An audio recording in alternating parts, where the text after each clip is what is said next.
Hello बच्चों, हमारे channel पढ़ाई ओवरलोडेड में आपका स्वागत है। मैं अंजू ओझा आपको राम लक्ष्मण परशुराम संवाद पार्ट 2 पढ़ाऊंगी। तो चलिए बच्चों शुरू करते हैं। बिहसी लखन बोले मृदुबानी, अहो मुनीषु महाभटमानी। परशुराम के क्रोधित वचनों को सुनकर लक्ष्मण अत्यंत कोमल वाणी में हंसकर बोले, हे मुनिवर, आप तो अपने आप को बहुत बड़ा योद्धा समझते हैं। पुनि पुनि मोहि देखाव कुठारू, चहत उड़ावन फूकी पहारू। लक्ष्मण परशुराम से कहते हैं, आप तो मुझे बार बार फरसा दिखाते हैं। मुझे तो ऐसा लगता है कि आप फूंक से पहाड़ उड़ाना चाहते हैं। यहाँ कुम्हड़ बतिया को नाही, जे तरजनी देखी मर जाएं। परंतु हे मुनिवर, यहाँ पर कोई भी कुम्हड़े के छोटे फल के समान नहीं है जो आपकी तर्जनी उंगली को देखते ही मर जाए।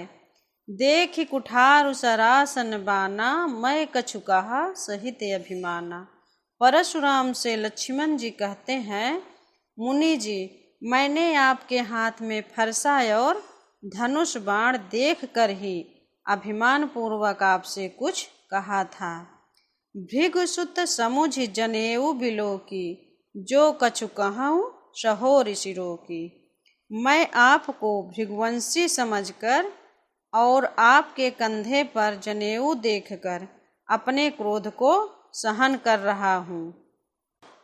सुर महिसुर हरिजन अरुगाई, हमरे कुल इन पर न सुराई।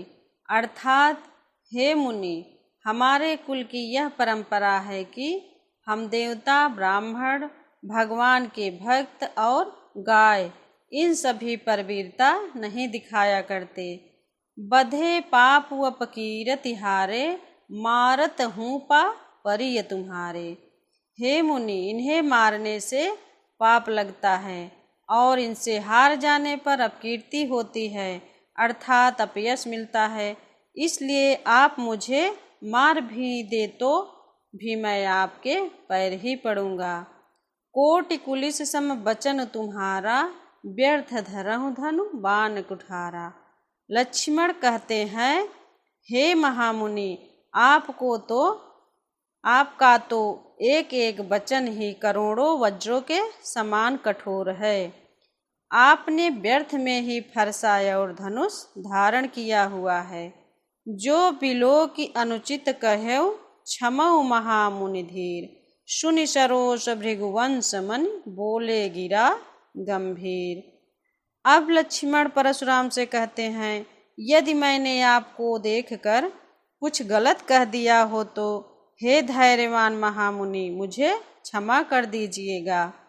लक्ष्मण के यह व्यंग भरे वचन सुनकर भृगुवंशी परशुराम क्रोध में आकर गंभीर स्वर में बोलने लगे।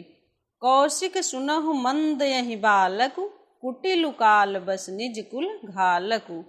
परशुराम को लक्ष्मण की व्यंग भरी बातों को सुनकर और क्रोध आ गया और वह विश्वामित्र से बोले, हे विश्वामित्र, यह बालक बहुत कुबुद्धि और दुष्ट है।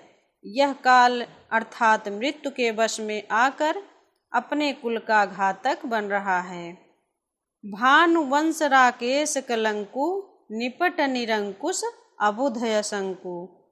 परशुराम विश्वामित्र से कहते हैं, यह सूर्यवंशी बालक चंद्रमा पर लगे हुए कलंक के समान है। मुझे यह पूरी तरह उद्दंड, मूर्ख और निडर लगता है। काल कवल होई हैं छन माही, कहो पुकारी खोरी मोहि नाही। अभी यह क्षण भर में काल का ग्रास हो जाएगा, अर्थात मैं क्षण भर में इसे मार डालूंगा। मैं अभी से यह बात कर रहा हूँ, बाद में मुझे दोष मत दीजिएगा। तुम हट कहु जो चहु बारा, कहि प्रताप बल रोषु हमारा। यदि आप इसे बचाना चाहते हैं तो इसे मेरे प्रताप, बल और क्रोध के विषय में बताकर अधिक बोलने से मना कर दीजिए। लखन कहो मुनि सुजसु तुम्हारा, तुम्हें अछत को बरने पारा। लक्ष्मण इतने पर भी नहीं माने और परशुराम को क्रोध दिलाते हुए बोले, हे मुनिवर, आपका सुयश आपके रहते हुए दूसरा कौन वर्णन कर सकता है, अर्थात आपके बारे में इतना कौन बता सकता है। अपने मुँह तुम आपन करनी, बार अनेक भांति बहुबरनी। आप तो अपने ही मुँह से अपनी करनी और अपने विषय में अनेक प्रकार से वर्णन कर चुके हैं। नहीं संतोष तब पुण्य कछु कहूँ, जिन ऋषि रोग दुसह दुख सहूँ। यदि इतना सब कहने के बाद भी आपको संतोष नहीं हुआ हो तो कुछ और कह दीजिए। अपने क्रोध को रोककर असहाय दुख को सहन मत कीजिए। वीर व्रती तुम धीर अछोभा, गारी देत न पावो शोभा। आप वीरता का व्रत धारण करने वाले धैर्यवान और क्षोभ रहित हैं। आपको गाली देना शोभा नहीं देता। सुर समर करनी करहि, कहीं न जाना वहीं आप। विद्यमान रन पाए रिपु, कायर कथहि प्रताप। जो शूरवीर होते हैं वे अपनी करनी युद्ध में दिखाते हैं, बातों से अपना वर्णन नहीं करते। शत्रु को युद्ध में उपस्थित पाकर भी अपने प्रताप की व्यर्थ बातें करने वाला कायर ही हो सकता है।